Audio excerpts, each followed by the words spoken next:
नमस्कार, मैं हूँ आपके साथ दीपक झा। हमारे साथ अनुराग द्विवेदी जी जुड़ चुके हैं। आज बिहार की बात करेंगे, बिहार की राजनीति की बात करेंगे, जहां उपेंद्र कुशवाहा सुर्खियों में आ गए हैं। बटेंगे तो कटेंगे के नारों के खिलाफ उपेंद्र कुशवाहा ने कहा कि इस स्लोगन का मैं समर्थन नहीं करता। बटेंगे कटेंगे का समर्थन मैं नहीं करता। उपेंद्र कुशवाहा हैं नरेंद्र मोदी के करीब, एनडीए के करीबी माने जाते हैं। ये उपेंद्र कुशवाहा वही हैं जो नीतीश कुमार के भी एक समय पर करीबी माने जाते थे। जेडीयू के वरिष्ठ नेताओं में उनका नाम आता था। आज उनके ऐसे बोल, जब महाराष्ट्र के चुनाव खत्म हो गए, झारखंड के चुनाव जो है खत्म हो गए, अब ऐसे में आज उनका ये जो बयान है, जो ये जो ट्वीट है, ये जो पोस्ट है, कितना मायने रखता है बिहार के विधानसभा चुनाव के मद्देनजर। सबसे पहले अनुराग जी, आपका स्वागत है। जी बहुत बहुत धन्यवाद। उपेंद्र कुशवाहा एनडीए के सहयोगी दल नरेंद्र मोदी, पीएम नरेंद्र मोदी के करीबी माने जाते हैं। एक समय पे नीतीश कुमार के करीबी माने जाते थे। आज उनका ये बयान आया है कि बटेंगे कटेंगे का मैं समर्थन नहीं करता। इस आप इसे कैसे देखते हैं? देखिए, पहली बात तो कि उपेंद्र कुशवाहा के किसी का समर्थन करना या ना करने से कोई किसी को फायदा नहीं होगा, कोई किसी को घाटा नहीं होगा। मैं पहले बोलना चाहता हूँ। दूसरी बात ये है कि जब उपेंद्र कुशवाहा इस बात को बोलते हैं कि बटेंगे तो कटेंगे का समर्थन मैं नहीं करता हूँ, तो आप ये भी देख लीजिए ना कि वो तो एनडीए में फिर भी एक घटक दल है, उनकी पार्टी है। लेकिन भाजपा के अपने ही पार्टी के लोग योगी आदित्यनाथ के इस बयान का समर्थन नहीं कर रहे हैं। उनके तो कई छोटे छोटे जो प्रवक्ता है या फिर जो उनके ही पार्टी के लोग हैं, वो लोग स्पष्ट बोल चुके हैं। यहाँ तक केशव प्रसाद मौर्य ने भी, हमने सुना कि वो उन्होंने कहा कि ये उनका निजी बयान है। तो कहीं ना कहीं से जो बटेंगे और कटेंगे की राजनीति है, ये लोग योगी आदित्यनाथ के ऊपर ही, जो उनसे निकला है उन्हीं के ऊपर थोप रहे हैं। ये अपने पे कोई लेना नहीं चाहता है, क्योंकि इस तरीके के बातों को कहने के लिए, इस तरीके का जो सेंटेंस है वो कहने के लिए बहुत बड़ा एक व्यक्ति को अपना छवि बना के चलना होगा और आगे का भविष्य देख के चलना पड़ेगा। लेकिन योगी आदित्यनाथ को तो परवाह पड़ता नहीं है। इस कारण से उपेंद्र कुशवाहा के समर्थन न करने से कुछ फायदा होगा और कुछ घाटा नहीं होगा। उपेंद्र कुशवाहा, मैं ये आपसे जानना चाहता हूँ कि क्या उपेंद्र कुशवाहा ये जो बोल रहे हैं, ये जो पोस्ट कर रहे हैं, कहीं ना कहीं नेताओं के जो विरोध होते हैं उसके कई मायने निकाले जाते हैं राजनीति में, मीडिया में। ये जो विरोध जो है उनका, जो मैं समर्थन नहीं करता बटेंगे कटेंगे का, तो ये क्या एनडीए को कुछ दिखाना चाहते हैं? एनडीए को अपना विरोध जताना चाहते हैं किसी चीज को लेकर? नहीं, विरोध किस चीज को जताना चाहेंगे, क्योंकि उन्होंने अगर लोकसभा चुनाव अभी बीता हुआ है उसका अगर बात कर ले, तो लोकसभा चुनाव में उन्होंने जिस सीट को एनडीए की ओर से मांगा था उसी सीट को भाजपा ने दिया भी, या एनडीए में सीट भी बंटवारा हुआ तो उनको वही सीट मिली, काराकाट लोकसभा। अब हार गए, काम नहीं करेंगे तो मोदी के नाम पे तो जीतेंगे नहीं, उनकी अपनी छवि होनी चाहिए।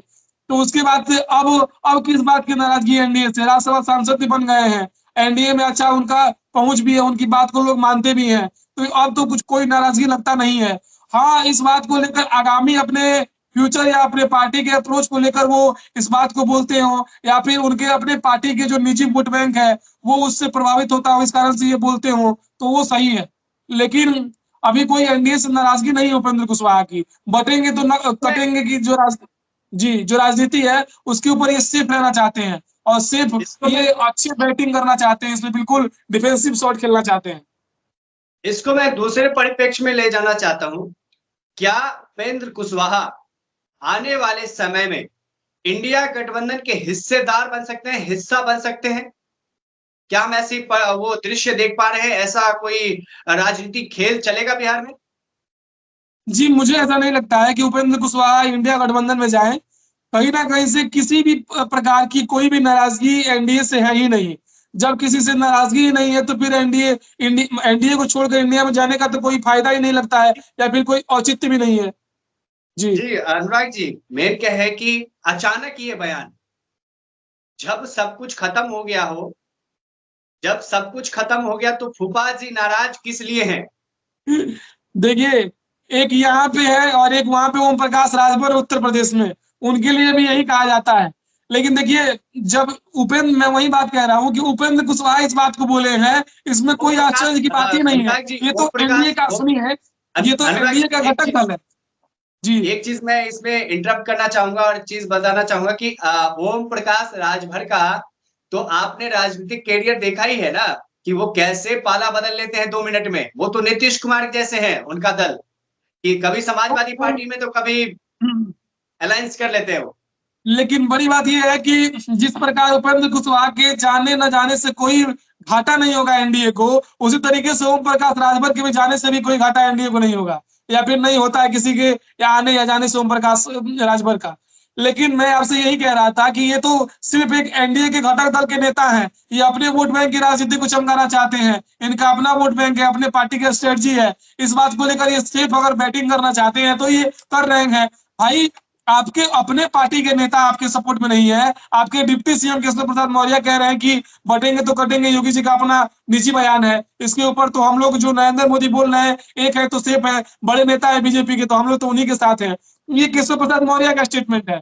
तो जब अपने ही पार्टी में अपने ही डिप्टी सीएम इस बात को बोल रहे हैं, तो आप उपेंद्र कुशवाहा से क्या अपेक्षा रखते हैं? लेकिन मुझे ऐसा नहीं लगता है कि उपेंद्र कुशवाहा एनडीए को छोड़कर इंडिया गठबंधन की ओर जाएंगे, क्योंकि कोई ऐसा कारण ही नहीं बनता है। अब चले जाए तो वो अलग बात है, लेकिन जाएंगे नहीं, क्योंकि अब तो सब कुछ हो गया। भैया, जिसने काराकाट सीट मांगा, काराकाट सीट मिला, जो वहां से हार गया, हारना तो अपने हाथ में था उनका, किस तरीके से काम किए हैं। वहां से राजा राम चुनाव जीत गए, माले का साथ सीट है वहां पे, तो उसके बाद से इनको तो फिर पवन राज्यसभा सिंह सांसद को बना दिया इसके गया। लिए अहम जिम्मेदार माना जाता है। काराकाट के लिए कहा जाता है कि पवन सिंह को खड़ा करके बीजेपी ने साइड से उपेंद्र कुशवाहा को हराया है, ना सीट ना, भी दिया बिल्कुल और साइड से पवन सिंह को खड़ा करके ये सीट छीन भी लिया।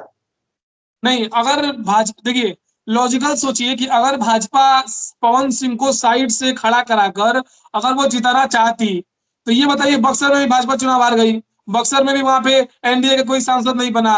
बक्सर छोड़ दीजिए, आरा से आरके सिंह चुनाव जीतते थे हमेशा, 2-3 बार के शायद सांसद थे, और वो भी चुनाव हार गए, काराकाट में चुनाव हारा ही हारा। तो एक पवन सिंह की वजह से 3-3 सीटें लॉस हुआ। तो इसका कारण आप उनको नहीं बोल सकते भारतीय जनता पार्टी को कि उन्होंने अलग से साइड से खड़ा कराकर, क्योंकि भैया ये भी तो समझते हैं कि इनकी 3 सीटें कम हो जाएंगी। तो ये नहीं लगता है मुझे कि भारतीय जनता पार्टी की ओर से इस तरीके से खड़ा कराकर और उपेंद्र कुशवाहा को हरवाया गया। लेकिन इस बात को मैं, चूंकि वहां पे इस बार ग्राउंड रिपोर्टिंग कर रहा था कारागाट में, वहां के लोगों की नाराजगी थी। उपेंद्र कुशवाहा सांसद बनने के बाद से कभी लोगों के पास नजर नहीं आए थे, जनता के साथ उनका कोई तालमेल नहीं था, इस कारण से। इस बार जो है उनकी पार्टी राष्ट्रीय लोक मोर्चा कितने सीटों का डिमांड बिहार विधानसभा में कर सकते हैं एनडीए से? कितने सीटों का डिमांड लगता है कि आपको? क्योंकि इस बार तो उनका सांसद भी नहीं है और एक सीट उनको लोकसभा चुनाव में मिला था, जो कि वो खुद ही उस पे खड़े हुए थे। देखिए, मैं तो कहूंगा कि उपेंद्र कुशवाहा कोई भी सीट ना मांगे, कोई भी डिमांड ना करे, तो ही अच्छा होगा उनके राजनीतिक कैरियर के लिए। क्योंकि अभी उनका जो वैल्यू है राजनीति में, और खासकर बिहार की राजनीति में, वो इतना बड़ा नहीं है जिसकी वजह से वो सीट का डिमांड करें। चुपचाप उनको उनको समझ लेना चाहिए कि वो घर के सबसे छोटे सदस्य हैं, और वो जिस तरीके से बड़े लोग उनको उनको दायित्व देते हैं वही करें, वही उनके लिए ठीक होगा। अगर एक सीट मिलता है तो भाई उनको की चुपचाप भूमिका साहस। में छोटे भाई की भूमिका में उपेंद्र कुशवाहा को बिहार की राजनीति में रहना चाहिए, ये आप जी कहना चाहते हैं? बिल्कुल, बिल्कुल। उनको जो बड़े लोग, जो बड़े उनके एनडीए के जो पार्टियां हैं, या फिर जो बीजेपी भारतीय जनता पार्टी इस समय बड़ी है, तो अगर जिस तरीके से वो सीट का बंटवारा करती है, या फिर जदयू इत्यादि मिलकर जो सीट सीट का बंटवारा करते हैं, तो अगर उनको एक सीट मिलता है तो उनको सहर्ष उसको स्वीकार करना चाहिए कि आप बड़े दयानिधि है, कि आप हमको कम से कम एक भी सीट दिए हैं, नहीं तो हम एक भी सीट के लायक नहीं है। आपकी पार्टी किस तरीके से काम करती है, आपका कोर कमेटी पार्टी का किस तरीके से काम करता है, आपके जो कार्यकर्ता है वो किस तरीके से काम करता है, ये सब कुछ लोग जान चुके हैं, जनता जान चुकी है। तो इसमें कोई बड़ी ये बात आप नहीं है। कहना चाहते हैं कि फील्ड पे उपेंद्र कुशवाहा किसी के काम के नहीं है और ऐसे में एनडीए उपकार कर रही है उपेंद्र कुशवाहा पर? जी, एनडीए उपकार करना नहीं बोल सकते हैं, क्योंकि अब एनडीए में है और घटक दल हैं और छोटे दल हैं, तो उनको तो सीट मिलना लाजमी है। कुछ मिले, एक मिले, दो मिले, तीन मिले, लेकिन मिलना चाहिए। और ये दायित्व भी बनता है एनडीए का। एनडीए का दायित्व बनता है कि सीट का बंटवारा हो, शक्ति सामर्थ्य को देखकर बंटवारा हो, और उसमें उनको भी कुछ सीटें मिले। जी, बहुत-बहुत धन्यवाद, आपने सही कहा। उपेंद्र कुशवाहा को छोटे भाई की भूमिका में रहना चाहिए। आगे बिहार विधानसभा चुनाव पर हम सारा फोकस रखेंगे।